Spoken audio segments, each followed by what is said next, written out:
সাপুরিয়া, আমার ভাই কি বাঁচবেনি? যে সাপ কামড় দিছে বিষাক্ত সাপ। হ্যাঁ, আমার ভাই মনে হয় বাঁচবো না সাপুরিয়া।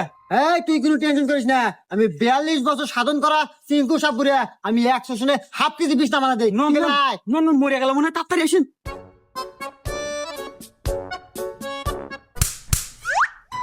ইস বাপু, তুমি যদি আমাকে 2টা মিনিট আগে আনতে, তাই আমার এই বিষ আমার আয়ত্তে থাকে, আমি বিষ নামাতে পারি। কিন্তু এই বিষ আমার আয়ত্তে আর নাই। এই বিষ চলে গেছে পদ্মা দেবীর আয়ত্তে, আর সাথে মারাও গেছে।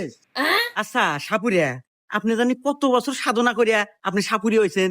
ওই কথার কো না বাপু, পুরো 42 বছর সাধনা করে আমি সাপুরিয়া হচ্ছি, এ কি জানো জানো কথা? হ বাপু, খুব কষ্ট তাই না?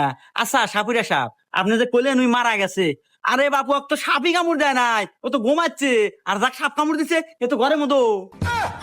হুমুন্দি কয় গিরা না, এত পেশাল পারে ঘুমায়ও শান্তি নাই। হ্যাঁ